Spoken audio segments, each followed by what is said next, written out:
दोस्तों नमस्कार। Colonel Ajay CO Ajay astro money group first global astro finance digital channel से आपसे मुखातिब होता हूं। आज है 4 दिसंबर सन 2024 बुधवार।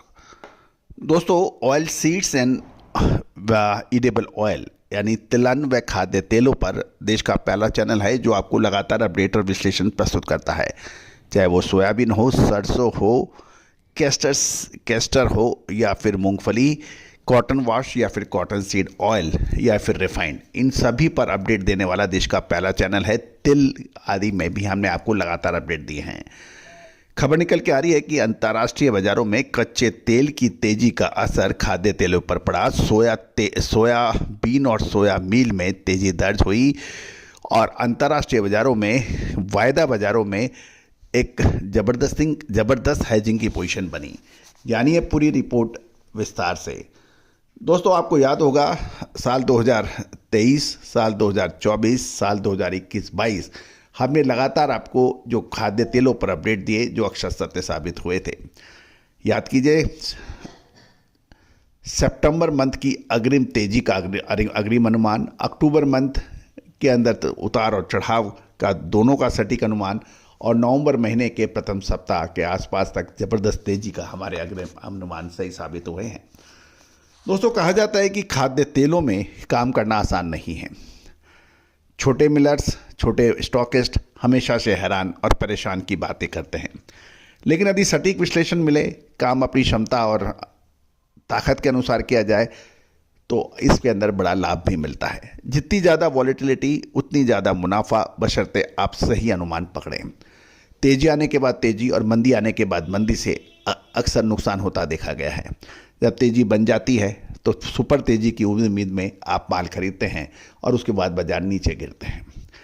मंदी के अंदर खरीदने की हिम्मत होती नहीं है, बेचने में, तेजी में बेचने की आदत होती नहीं है और यही वजह है कि इसमें दोनों जगह नुकसान होने की संभावना बनती है। सटीक विश्लेषण यदि आपको मिलता है, जिसका हम आपको अक्सर प्रयास करते हैं और काफ़ी हद तक हम सही साबित भी होते हैं। दोस्तों भारतीय अनुसंधान पद्धति बरसों से अपनी श्रेष्ठता के लिए प्रसिद्ध थी और भारत सोने की चिड़िया के रूप में जाना जाता था अपने ज्ञान और विज्ञान की वजह से। लेकिन कुछ 100 सालों से लगातार विदेशी आक्रमणकारियों का भरसक प्रयास था कि भारत की न केवल संपदा लूट के ले जाई जाए, अपितु उसका ज्ञान और विज्ञान को नष्ट किया जाए। इसकी शिक्षण प्रणाली को ध्वस्त कर दिया गया है और यही वजह है कि भारतीय अनुसंधान पद्धति रसातल में चली गई। लेकिन हमने पिछले लगभग 25 सालों से लगातार मेहनत और प्रयास कर इसको पुनः जीवित करने का प्रयास किया है और ये चैनल शुरू करने का मकसद भी यही था कि हम भारतीय पद्धतियों की श्रेष्ठता को पूरे विश्व के सामने लाई जाए। आज भारतीय अनुसंधान पद्धति की श्रेष्ठता को पूरा विश्व मान रहा है। Argentina, Brazil, Malaysia, Indonesia, America, Australia, China, Pakistan, Bhutan, Nepal, Thailand, Vietnam, यहाँ सभी आज आपकी भारतीय अनुसंधान पद्धति की विशेष रिपोर्ट ले रहे हैं। देश के अग्रिम एडिबल ऑयल मैन्युफैक्चरर्स, इंपोर्टर्स इसका फ़ायदा उठा रहे हैं। आप भी क्या फ़ायदा उठाना चाहते हैं, अभी तक नहीं उठाया है, संपर्क कीजिए। जानिए रिपोर्ट विस्तार से अंतर्राष्ट्रीय खबरें सोया तेल, सोया मील और बाकी तेलों के बारे में।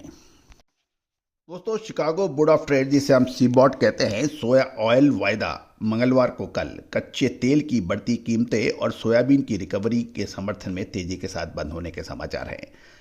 गौरतलब है कि फंड्स की बिकवाली ने इस तेजी को बाद में सीमित कर दिया था, जिससे सोया कॉम्प्लेक्स में मिला जुला रुख देखा गया।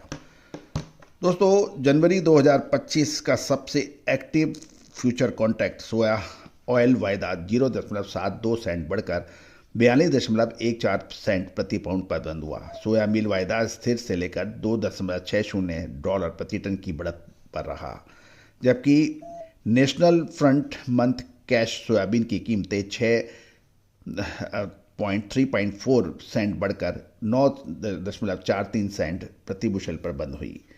मंगलवार को एक अद्भुत नज़ारा देखने को मिला। फंड्स ने सीबॉट पे सोयाबीन में 1500 और सोया मील में 500 कॉन्ट्रैक्ट की नेट बाइंग की, लेकिन सोया ऑयल में 3000 कॉन्ट्रैक्ट्स बेचे। यानी यदि सोयाबीन और सोया मिल के दोनों कॉन्ट्रैक्ट को मिलाएं 200 कॉन्ट्रैक्ट की खरीदी के बदले में सोया ऑयल के 3000 कॉन्ट्रैक्ट बेचे। इससे ये नज़र आ रहा है कि सोया ऑयल के को लेकर काफ़ी सतर्कता यानी अलर्टनेस बनी हुई है, भले ही बाज़ारों में तेज़ी दिख रही हो। कच्चे तेल की कीमतों में 2.7% की बढ़त दर्ज हुई, जो कि ओपेक द्वारा उत्पादन बहाली में देरी और ईरानी तेल निर्यात पर कड़े अमेरिकन प्रतिबंध के कारण हुई, और इसका असर खाद्य तेलों पर भी पड़ा। बाकी दूसरे तेल बीज ऑयल सीड्स की बात करें तो कैनोला में आईसी कैनोला वायदे में मजबूती जारी रही। जनवरी कैनोला $5.30 बढ़कर $586.90 प्रति मैट्रिक टन, और मार्च में आईसी कैनोला $5.20 बढ़कर $598.90 पर बंद हुआ। जनवरी मार्च स्प्रेड में 7,909 कॉन्ट्रैक्ट्स का कारोबार होने के समाचार हैं। जहाँ तक मलेशिया की बात करें तो मलेशिया का क्रूड पाम ऑयल वायदा भी मजबूत बंद हुआ, जिससे डलियन पाम ऑयल की ऊंची कीमतें और सीबोर्ड सोया ऑयल की मजबूती से उसको सपोर्ट मिलने के समाचार थे। फरवरी क्रूड पाम तेल वायदा 2.44% बढ़कर 5,076 रिंगट प्रति मैट्रिक टन पर बंद हुआ, और डलियन का पाम तेल 2% बढ़ गया, जबकि सोया ऑयल का सबसे सक्रिय वायदा 1.4% गिरा। ये एक महत्वपूर्ण बात है। ग्लोबल लेवल पर सोयाबीन की सप्लाई प्रचुर मात्रा में मानी जा रही है। आने वाले महीनों में सोया ऑयल की पर्याप्त अवेलेबिलिटी को ये निश्चित कर रही है। इससे अन्य तेल जैसे रैपसीड, सनफ्लावर और पाम तेल ट्रेंड के बावजूद सोया ऑयल में अब बड़े खिलाड़ी सतर्कता बरत रहे हैं। दूसरा, आज बुधवार को भी हम देखें तो कुछ मजबूती मलेशियन क्रूड पाम तेल में नज़र आ रही है।